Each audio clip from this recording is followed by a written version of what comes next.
just to make it even. What I have here is definitely enough for this one side I plan on showing you, but not enough to go all the way around. So I figured I might as well show you how it's done, and then just show you the finished side, and then we'll move on to the next step. Anyway, what you need for this step is your brad nailer with 1 1/4 inch brad nails in it, a long level or some other long form of straight edge. There are pieces of wood that, what I'm doing here is setting my level up so that it hangs off the edge just a little bit. So I can take a piece of wood, simply bump up against it, making sure I'm staying even with this corner piece here. And from that, I'll take the brad nailer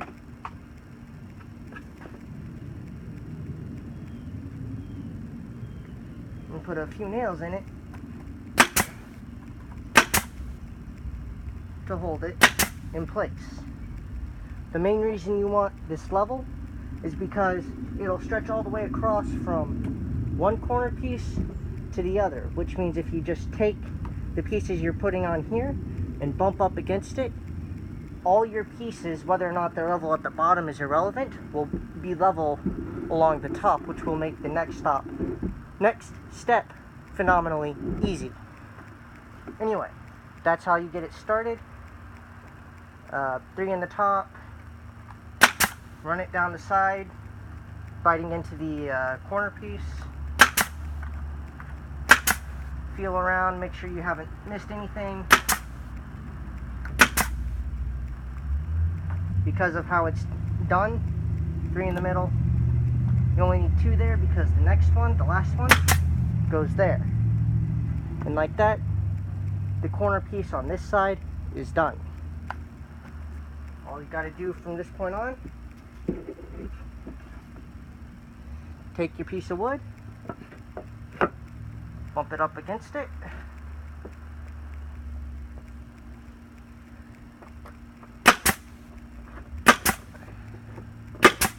and nail.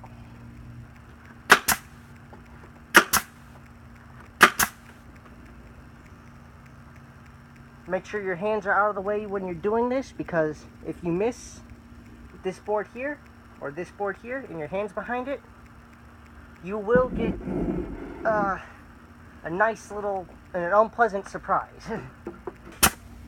But basically, just be safe when doing this.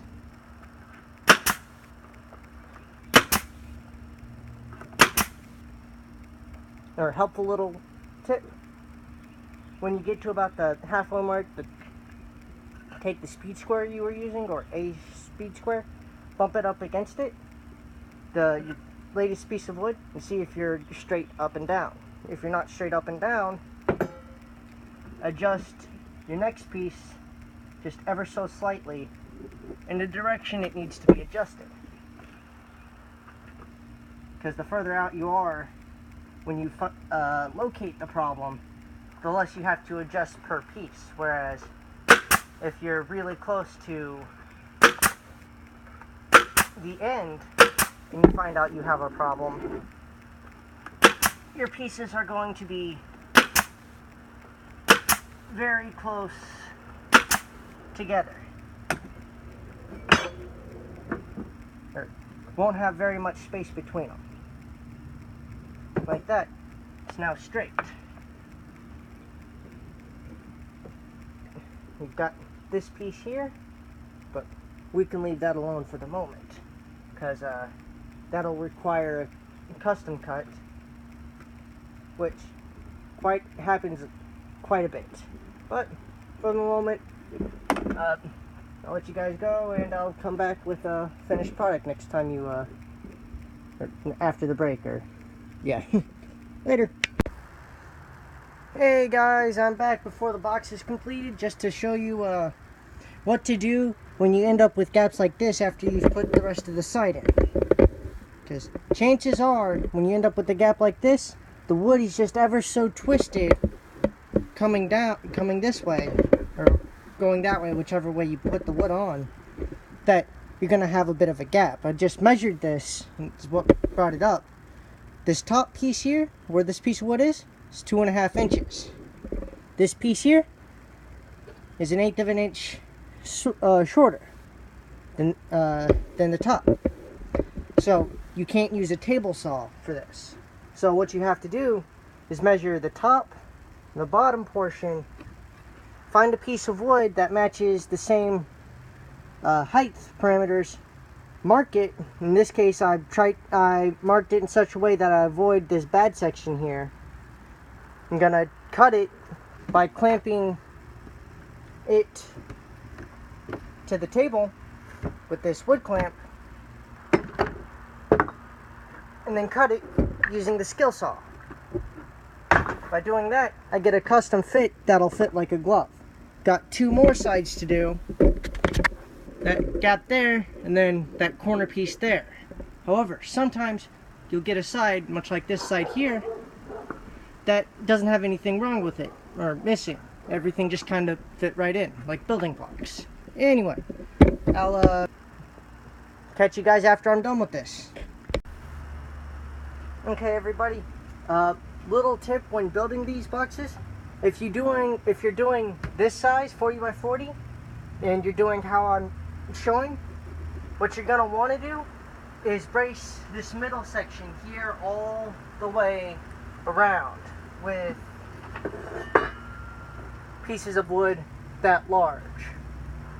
It'll help with the stability, and it'll help when you put the metal on the inside to keep the wood from rotting. However, much smaller than this, say 40 by 20 or 20 by 20, don't need to worry about putting stuff in the middle, because you're not going to have enough material put inside the box to worry about it. But to do this, all you have to do is take a measurement, top of the bottom row to bottom of the top row. In this case, it's 1/8 of an inch over 10.5 inches, so 10 5/8 inches. Now all I have to do is divide that in 2, mark it, mark on the wood where the middle is, cut it appropriately, and put it in. So what I'm going to do is cut 2 at 40 inches and 2 at the remaining inches, but instead of going long, long, short, short, I'm going to go long, long, short, short. That way it'll help with the stability as well, because not everything is going one way. It'll have to pull in multiple directions to come apart. Well, now that the middle is fortified, as you can see from there, it looks kind of like the top and bottom did, only a lot thicker. We're moving on to the drip edge, or the top, whatever you want to call it. What we're going to start with first is not the top itself, but putting another layer here, which is going to require these 2 pieces. They're bottom pieces, same things we made the middle and the top and bottom out of. So you're going to have to cut them down, cut them in half, and then stick them on here.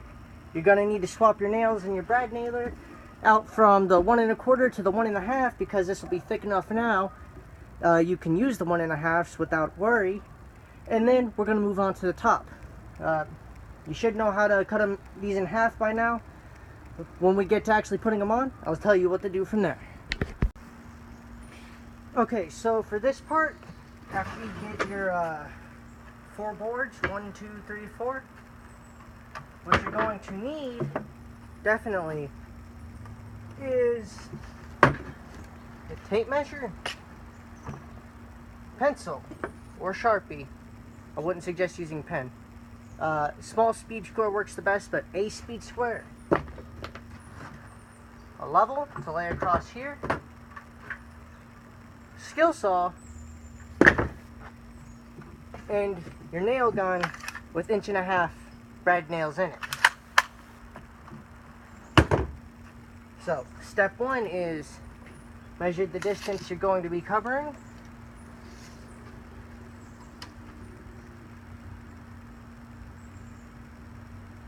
In this case, 41 5/16. So, what you want to start with is make sure your skill saw or whatever you're using to cut with is set to 45 degrees. You don't want it any more or any less, because then you start getting into real confusion later on.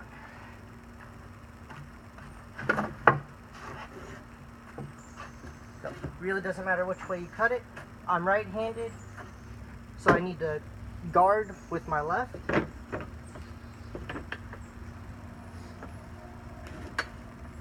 Saw close to the edge, and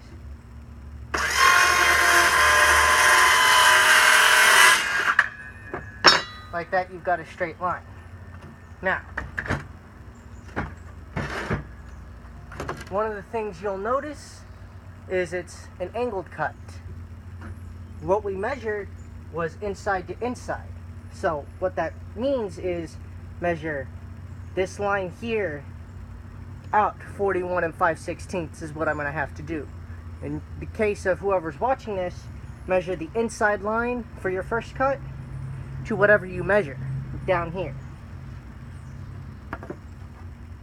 To make things a little easier, other than having somebody help you, set your mark 1 inch over. So in this case, instead of measuring 41 5/16, I need to measure 42 5/16.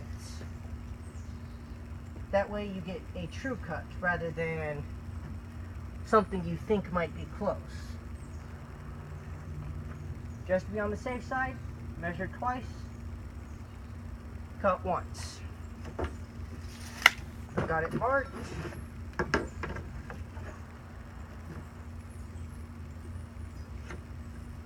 Got the line drawn.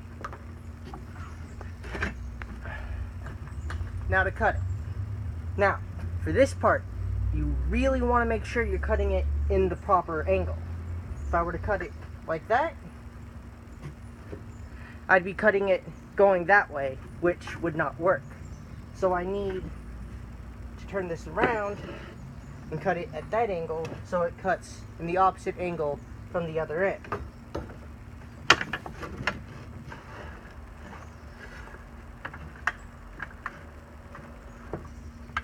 Now, this is just me, but what I like to do is make sure I put the saw blade past where the line is.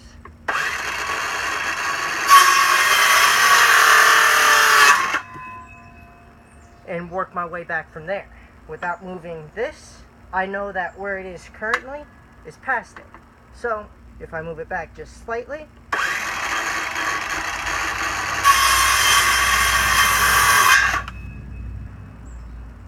like that,